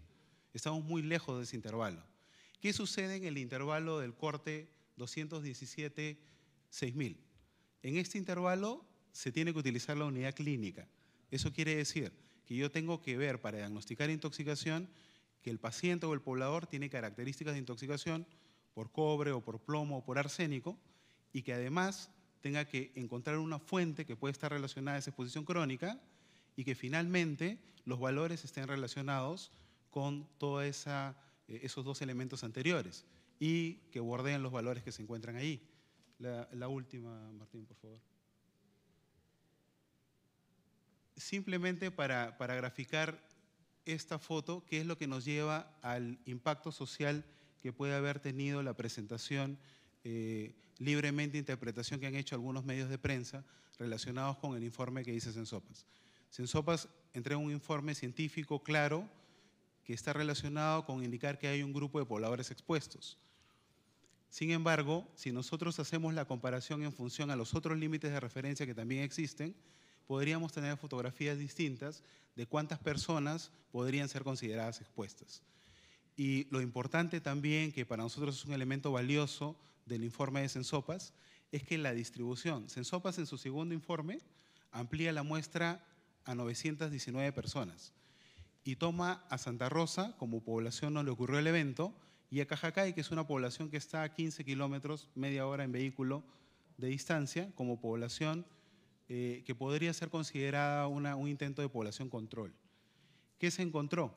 Que la misma proporción de casos relacionados con valores de cobre en Santa Rosa se encontraron en las otras poblaciones, un aproximadamente de 27%.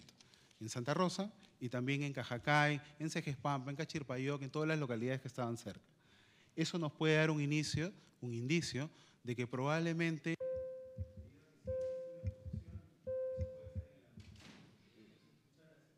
Ya, gracias. Agradecemos al señor Ricardo Morel Bocio y a su equipo técnico por esta exposición. Vamos a dar el uso de la palabra a los señores congresistas para que puedan hacer algunas preguntas referente a este informe que ha hecho la empresa Antamina referente a una fuga de materiales a través del mineroducto. Si algún congresista quiere hacer el uso de la palabra. Tiene la palabra el congresista Martín Belaunde. Muchas gracias por la exposición, que ha resultado muy interesante. Si mal no recuerdo, este tema, a sugerencia del congresista Canches, que en aquel momento era parte de esta comisión, no sé si lo seguirá haciendo, se vio hace más o menos un año. Ahora bien, yo entiendo por la exposición que se ha hecho, es de que en estos momentos no existe ninguna persona que haya sido atacada por una dolencia derivada de este escape, flujo, pérdida que se realizó en el codo del mineroducto. aquí se dice que el cobre como tal, o el concentrado de cobre específico de antamina que se estaba transportando, no tiene contenidos tóxicos, pero se ha mencionado en algún momento algún contenido de arsénico. Entonces yo quisiera, entre otras cosas, preguntarle al expositor médico si este contenido de arsénico ha superado los límites máximos permisibles. Y el otro aspecto que yo quisiera ver, yo entiendo que el mineroducto es un solo tubo, no son dos tubos, es un solo tubo. Quisiera que me confirme, porque alguien habló de los mineroductos. Entiendo que es un solo mineroducto. En adición a ello, por ese mineroducto quisiera saber si también, me imagino que se debe transportar concentrados de cobre y de zinc. ¿Son un solo concentrado o hay concentrados de cobre y concentrados de zinc? Quisiera saber si también por ahí se transporta algún concentrado de oro o si está involucrado en los otros concentrados. Y lo que también quisiera preguntarle es que el mineroducto, lógicamente, implica que este concentrado se transporta en forma líquida y con el contenido minero sólido en suspensión dentro del contenido líquido, porque no veo que de otra forma se pueda transportar a través de un mineroducto. Bueno, estas son las...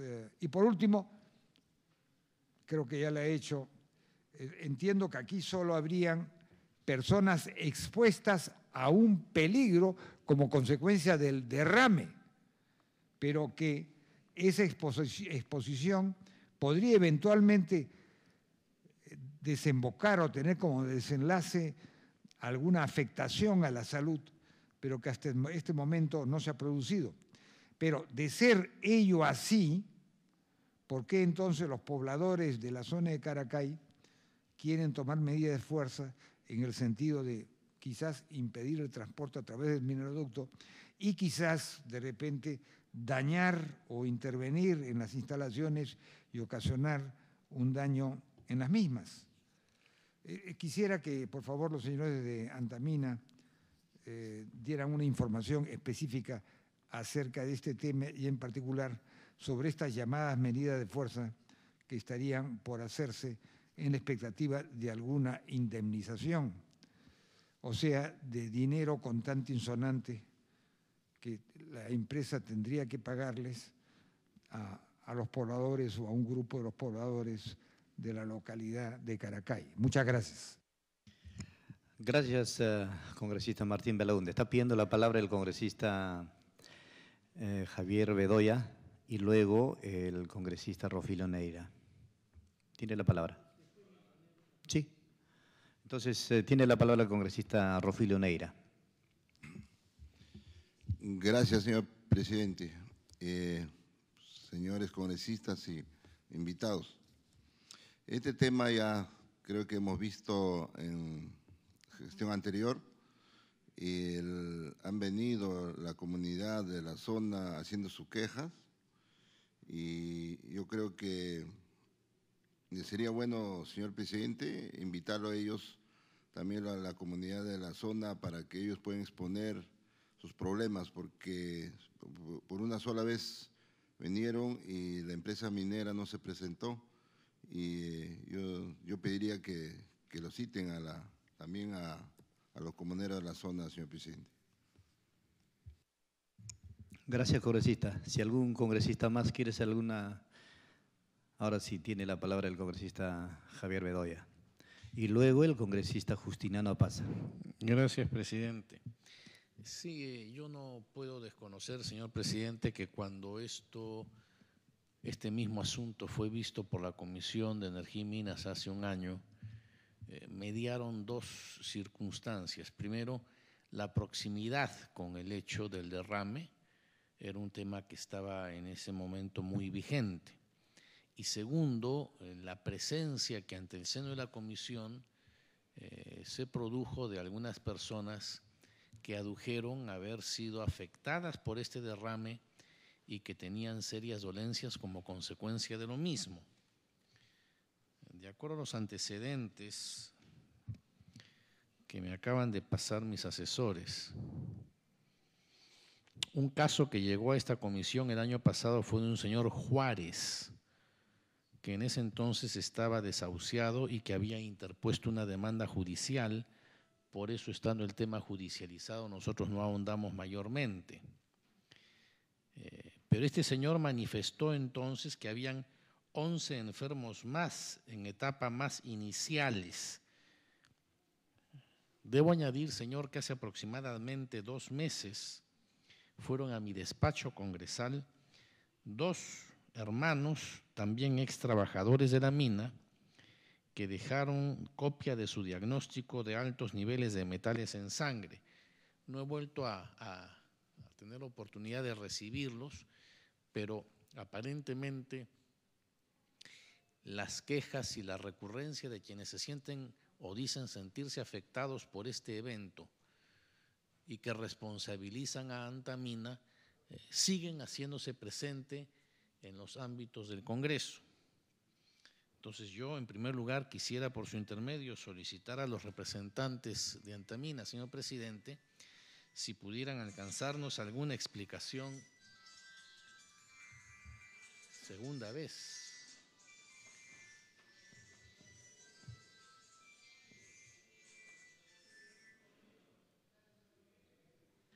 Continúe, señor congresista. Difícilmente pasan inadvertidas esas llamadas. Decía, señor presidente, que quisiera por su intermedio solicitar a los representantes de Antamina si pudieran hacer mayores precisiones sobre estos hechos que estoy mencionando. Y obviamente, por eso pedí hablar después del otro señor congresista, porque estaba dando una rápida ojeada al documento que nos acaban de repartir hace unos segundos, que corresponde a el informe que sobre esta misma materia seguramente debe exponer en unos minutos el representante del Instituto Nacional de Salud, y en donde, bueno, por lo menos se difiere en algunas cifras de lo poco que he visto, no he tenido oportunidad de leerlo íntegramente, y en donde, a diferencia de lo que he escuchado al doctor que ha hecho uso de la palabra, en el sentido que no han habido mayormente intoxicados, porque para que los derrames de los concentrados de cobre, según entiendo, para que produzcan efectos nocivos a la salud, deben de ser a través de ingesta, o sea, consumo, y que no solamente debe de ser un caso aislado, sino repetido para que se concentren en el organismo y causen daño. Según el informe que nos expondrán en unos segundos los representantes del Instituto Nacional de Salud, dice que la fuga de concentrado de cobre afectó por vía inhalatoria. Entonces no hubo ingesta, sino inhalación a personas que por diversas razones estuvieron en la zona de derrame y o residían en el centro poblado. Añade que desde que ocurrió el evento hasta el 15 de agosto del 2012, un aproximado de 192 personas fueron atendidas y que las personas afectadas presentaron a uno de los siguientes síntomas: cefalea o cefalia, no sé cómo se diga, irritación ocular, náuseas, dolor abdominal y vómitos. Si se toma en consideración, señor, que 192 personas fueron tratadas y según este informe, el caserío de Santa Rosa tiene una población aproximada de 410 habitantes, estamos hablando de la mitad de la población, o sea, no es poca cosa. Entonces, me gustaría, antes de que se retiren, ya hay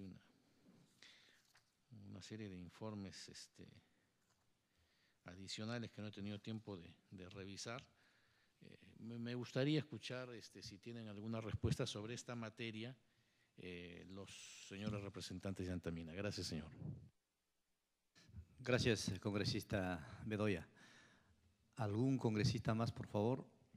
El congresista Justiniano Apaza. Tiene la palabra. Gracias, señor presidente.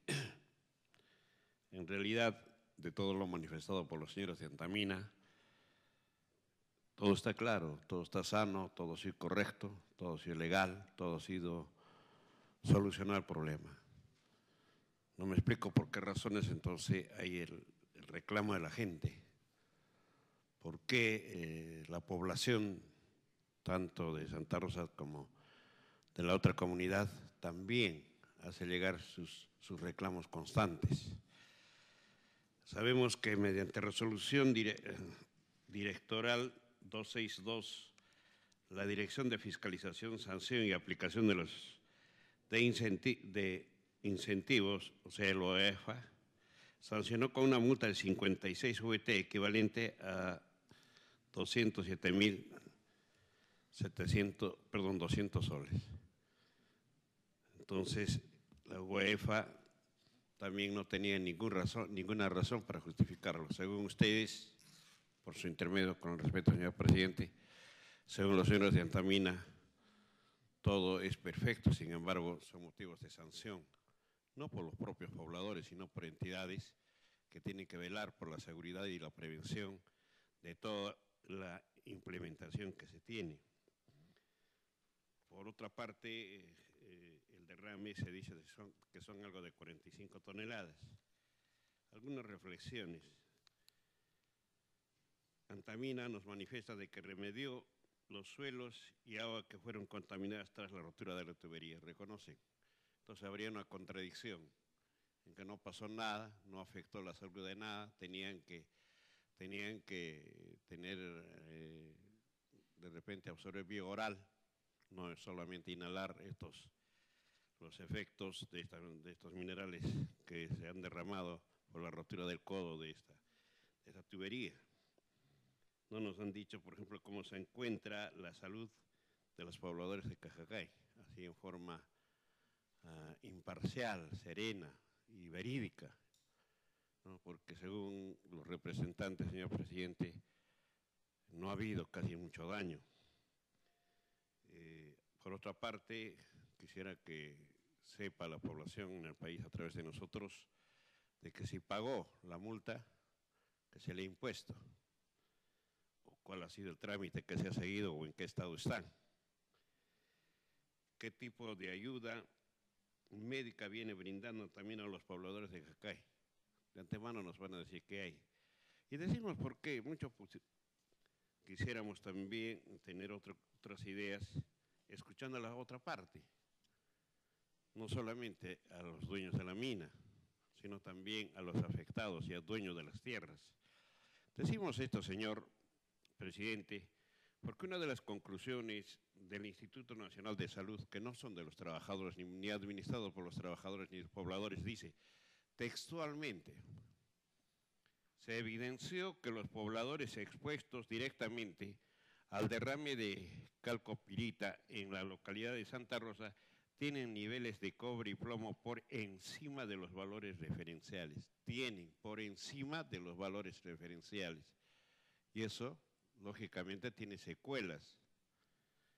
A mi modesto parecer, la proporción de pobladores con concentraciones de cobre y plomo por encima de los valores referenciales se mantuvo elevada en el segundo monitoreo 3 meses después.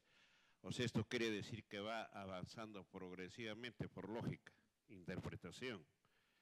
Luego también dentro de algunos resultados dicen, los resultados del monitoreo realizado en las poblaciones de Cajacay y Santa Rosa muestran que ambas poblaciones evidencian exposición a plomo, cobre y arsénico. Conclusiones que no lo decimos nosotros, ni lo dicen los pobladores, sino lo dice, creo, una entidad muy respetable, cuál es el Instituto Nacional de Salud. Señor presidente, por su intermedio, quisiéramos de repente escuchar las respuestas, pequeñas reflexiones, dado al motivo de tiempo, y tenemos también otras comisiones que hacer. Gracias, señor presidente. Muchas gracias, señor congresista Justiniano Pasa. Si no hubiera alguna otra pregunta, voy a permitirme también de hacerle una pregunta, señores de la minera Antamina. Creo que coincido con algunas versiones de los señores congresistas en el sentido de que, de acuerdo al análisis de metales permisibles en la sangre están dentro de lo adecuado. Pero, sin embargo, la gran pregunta, señores de Antamina, es lo siguiente: si bien es cierto, aparentemente, de acuerdo a la exposición que nos hace, es de acá no habría habido problemas, no ha habido ninguna afectación, no ha habido daños, pero sin embargo, de acuerdo al informe periodístico, nosotros hemos escuchado de que incluso los niños habrían sangrado por la nariz, y no se ha dicho eso.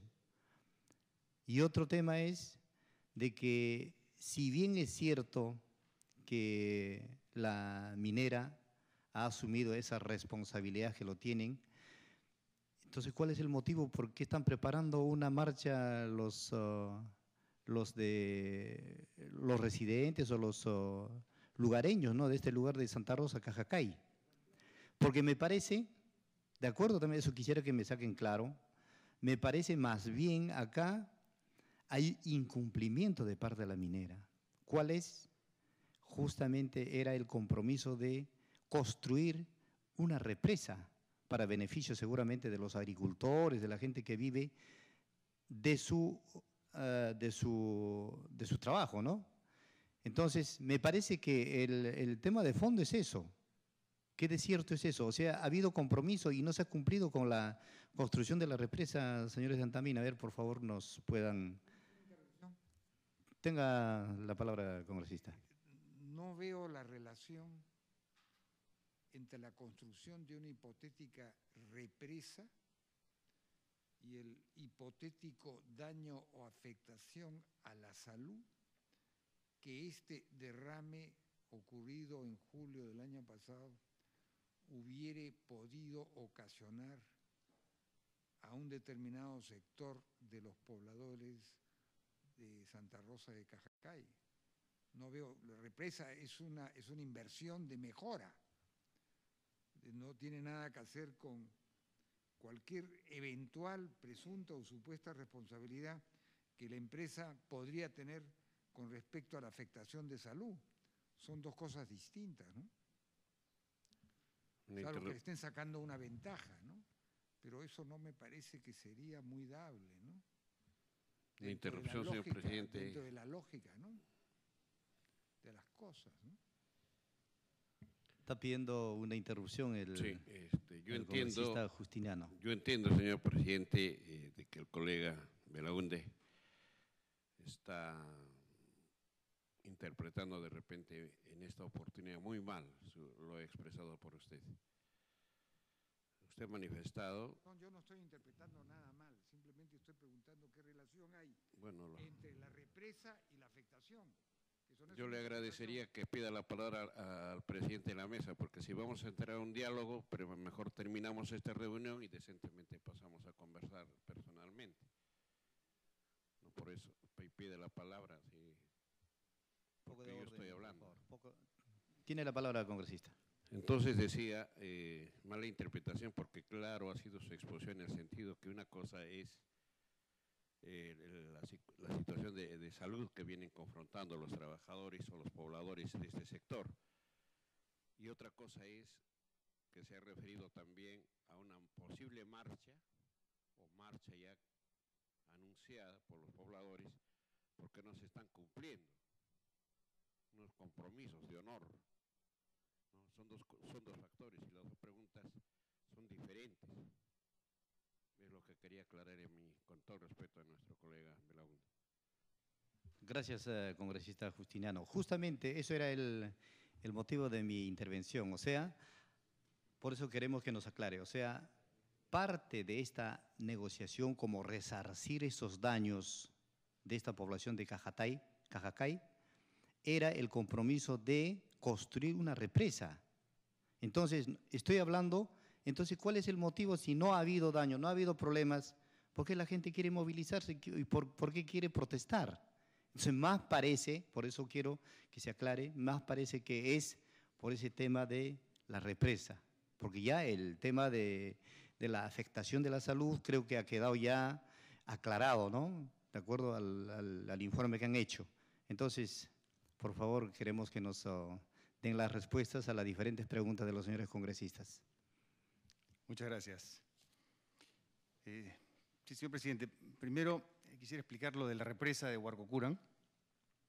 Es un compromiso antiguo, asumido por el Ejecutivo, y en nuestro caso el compromiso fue hacer las gestiones para que el Ejecutivo, en ese momento Ministerio de la Presidencia, que lamentablemente desapareció, se concrete ese compromiso asumido por ese ministerio. Al final, y de una u otra manera, impulsados por este compromiso pendiente que se tenía del lado del Ejecutivo y de nuestro lado de hacer las gestiones, hemos comenzado a trabajar hace poco más de un año en hacer realidad este proyecto. Ese proyecto ha sido ya autorizado y aprobado en el financiamiento por el Ministerio de Agricultura a través de un fondo que se llama el Fondo Mi Riego, y desde el lado de Antamina hemos aportado el 50% del cofinanciamiento del proyecto. Entonces, nosotros ya hemos transferido los fondos al Programa Subsectorial de Irrigaciones y ellos han convocado a un concurso, ya hay un ganador y en esta semana ha sido ya la entrega de terrenos de parte de la comunidad a la empresa ganadora para que inicie esta gran obra que va a durar 18 meses y que va a beneficiar a 500 hectáreas y va a mejorar la irrigación de 200 hectáreas adicionales. Entonces, probablemente va a cambiar el futuro económico de las familias de Cajacay. Entonces, eso por un lado, y sigue caminando, digamos. Eso no se ha detenido y está avanzando. Sí, por supuesto. Pero la pregunta que yo quería hacer, y me encantaría que usted me la absolviera, ese compromiso de esa represa de ¿cómo es que se llama? Huarcocuran, sí. Huarcocuran. Huarcocuran, ¿tiene alguna vinculación directa o indirecta con este suceso? Por lo que usted dice, aparentemente es un compromiso anterior que, por diversas razones, ustedes han ya aportado el 50% del costo de esa represa. ¿Pero tiene eso vinculación con este hecho? No, ninguna vinculación. Ya, ok, eso es lo que quería saber. Sí, gracias. Sí.